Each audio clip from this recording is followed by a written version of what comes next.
کہ سفیر کا دعویٰ ہے کہ کس نے بھیجا ہے؟ اس کائنات کے بنانے والے نے. اور بھیجا کس کی طرف ہے؟ صرف عرب کی طرف نہیں, تمام دنیا کے تمام انسان جو اس وقت تھے اور جو قیامت تک آئیں گے. اور آپ نے یہ دعویٰ برائے دعویٰ نہیں کیا. مدینہ ہجرت کرنے کے بعد آپ صلی اللہ علیہ وسلم روم اور فارس کے بادشاہوں کو خطوط بھیج رہے ہیں. ویژن دیکھو, یعنی ایک یتیم جو نہ لکھنا جانتا ہے نہ پڑھنا جانتا ہے, عرب کے ایک ایسے ماحول میں پیدا ہوا جہاں ایجوکیشن کا نام و نشان نہیں ہے. اور ابھی آپ کو ایک چھوٹی سی ریاست بھی پوری طرح نہیں ملی مدینہ کی, اس میں بھی چاروں طرف آپ کے دشمن. مسجد نبوی جتنی بڑی ہے نا اب, پورا مدینہ نبی کے دور میں اس سے چھوٹا تھا. سمجھ میں آ رہی ہے؟ جو مدینہ شہر تھا نا, آج جو مسجد نبوی ہے مدینہ شہر اس سے چھوٹا تھا. پوری اسلامی تاریخ ہے. آپ کوئی ماہر آدمی ہو نا, آپ کو بتائے گا مسجد نبی کے اندر یہاں حضرت ابو بکر کا گھر تھا, یہاں حضرت عمر کا گھر تھا, یہاں حضرت ابو ہریرہ آیا کرتے تھے, یہاں یہ ہوتا تھا, یہاں پوری مسجد نبی کے اندر پوری مدینہ کی تاریخ ہے. اتنی چھوٹی سی جگہ, بہت کمزور معمولی سی ریاست جو اپنے پاؤں پہ ابھی کھڑی بھی نہیں ہو پا رہی, سنبھل بھی نہیں پا رہے, اور خطوط لکھے جا رہے ہیں ہرقل کو. ہے بھائی,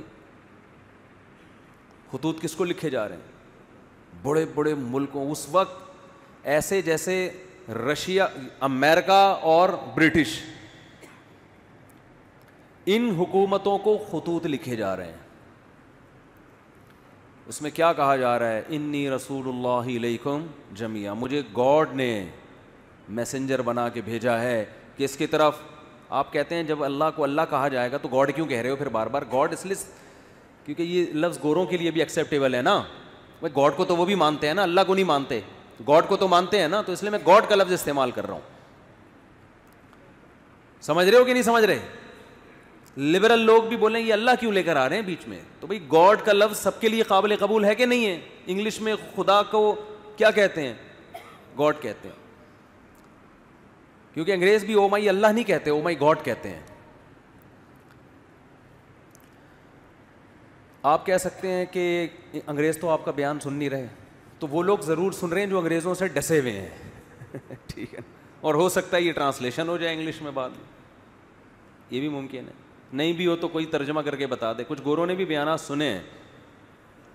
تو اب میں آپ سے ایک بات عرض کر رہا ہوں کہ دنیا میں اس سے بڑے سفیر کی کوئی مثال مل نہیں سکتی, جو دعویٰ بھی کر رہے ہیں کہ میں تمام لوگوں کی, اللہ کی طرف سے تمام انسانوں کا رسول, اور اس دعوے پر عمل بھی کر کے دکھا رہے ہیں. بڑے بڑے بادشاہوں کو خطوط لکھ رہے ہیں. بعض بادشاہوں نے جب آپ کا خط دیکھا تو اسے پھاڑ دیا. آپ نے فرمایا اللہ اس کے اسی طرح ٹکڑے کرے گا جس طرح اس نے میرے خط کو پھاڑا ہے. آپ کہہ سکتے ہیں بھائی کسی کے خط کو پھاڑنے پر اتنی بڑی بد دعا کیسے دی جا سکتی ہے؟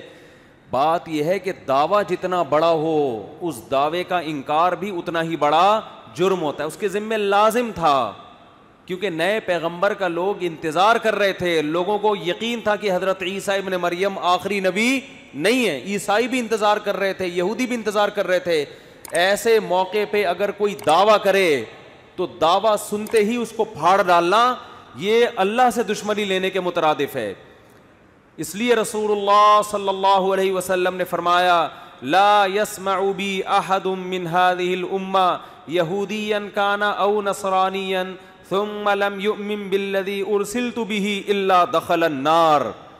فرمائے میری پوزیشن یہ نہیں ہے کہ کوئی میری دعوت سنے, اس کا دل چاہے تو مان لے, دل چاہے تو نہ مانے. نا نا نا نا نا نا, میری حیثیت یہ ہے کہ اس امت میں کوئی یہودی عیسائی میرے بارے میں سنے اور پھر تحقیق کر کے مجھ پر ایمان نہ لے کر آیا تو اس کا ٹھکانہ جہنم کی آ گئے.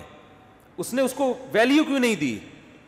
بالکل اس کی مثال ایسے جیسے کلاس روک کر ایک شخص کہہ رہا ہے مجھے پرنسپل نے بھیجا ہے, اور ٹیچر اس کی بات کو لفٹ کرانے کے لیے تیار نہیں ہے, تو آپ کیا سمجھتے ہیں پرنسپل چھوڑ دے گا اس کو؟ اور وہ کہہ بھی رہا ہے کہ میں سب پوری کلاس کے لیے پیغام لے کر آیا ہوں. اور پیغام بھی بہت اہم ہے. آج لبرل لوگ اعتراض کرتے ہیں نا, یہ کیا بات ہے محمد صلی اللہ علیہ وسلم پر کوئی ایمان نہ لے کر آئے تو جہنم میں جائے گا. اتنی اتنی سی باتوں پہ جہنم ہے بھائی, اتنی اتنی سی باتوں پہ. یعنی وہ کہتے ہیں نا یہ لوگ ذرا ذرا سی بات پہ کہاں پھینک رہے ہوتے ہیں جہنم میں ڈال. بھائی اتنی سی بات ہے نہیں, کیونکہ دعویٰ یہ کہ مجھے خدا نے بھیجا ہے.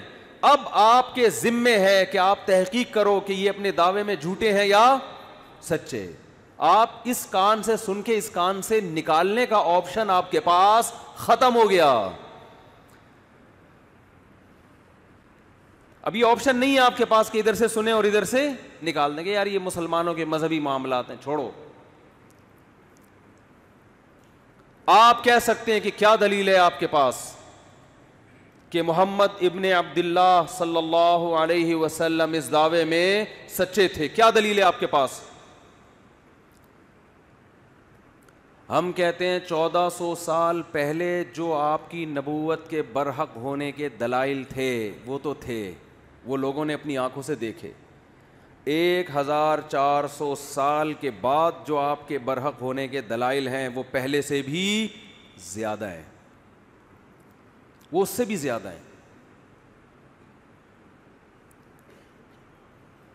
اگر خدا محمد صلی اللہ علیہ وسلم کو میسنجر بنا کے بھیجتا اور یہ نہ کہتا کہ یہ آخری پیغمبر ہیں, تو خدا کے ذمے محمد صلی اللہ علیہ وسلم کی تعلیمات کی حفاظت بولو نہیں تھی. کیا خیال ہے؟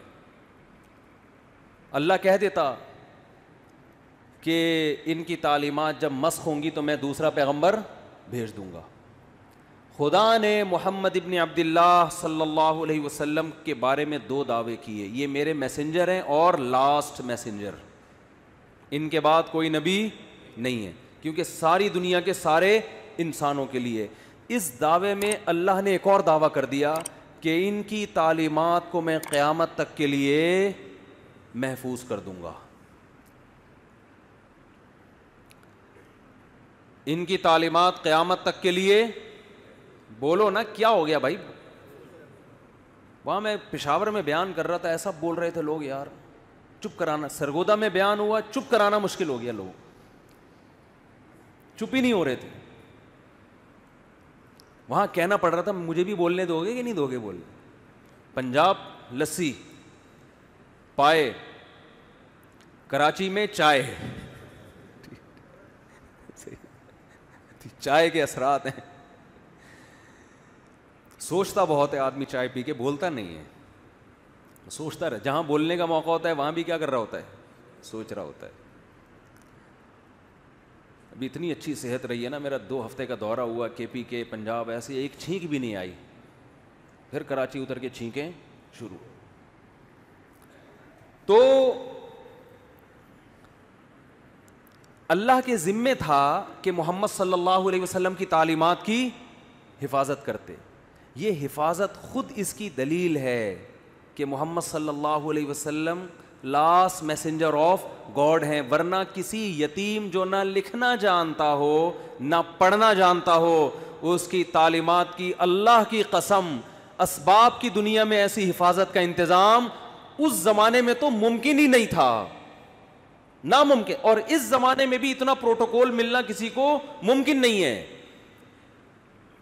ہمارے نبی صلی اللہ علیہ وسلم کی جو سیرت ہے اس کے 2 پہلو ہیں, خوب غور سے سنیں. 2 پہلو ہیں آپ کی سیرت کے.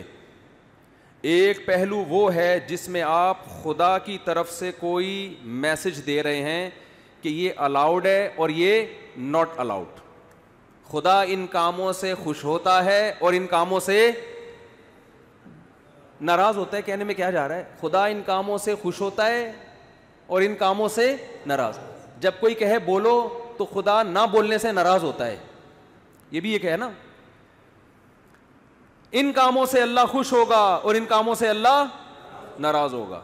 اب ہمارے بچے بھی میری نقلیں اتار رہے ہیں یوں یوں کر کے. میں گھر گیا, میری بچی یوں یوں کر رہی ہے, ابو ایسے بیان کرتے ہیں. جس گھر میں بچے نہیں ہیں نا وہ گھر نہیں ہے, ہوٹل ہے. پتہ نہیں کس فطرت کے خلاف زندگی پہ تمہیں لوگوں نے, فیملی پلاننگ والوں نے ڈال دیا. اللہ کا شکر ہے میں مولوی ہوں الحمدللہ, میں ان نظریات سے پہلے دن سے متاثر ہی نہیں ہوا, اس لیے شادیاں بھی کر لیں, بچے بھی پیدا ہو گئے الحمدللہ. گھر جاتے ہیں خوشیاں ملتی ہیں, اللہ اور خوشیاں نصیب کرے. میں تو اپنے بچوں کو دیکھ کے کہتا ہوں یار ان سے ہمیں محروم کر رہے تھے. یہ جس کے پاس وحی کی تعلیم نہیں ہے نا, خدا کی قسم خود بھی گمراہ ہے, دوسروں کو بھی گمراہ کرے گا. یہ نعمت ہے خدا کی بچے, یہ کوئی ٹینشن نہیں ہے.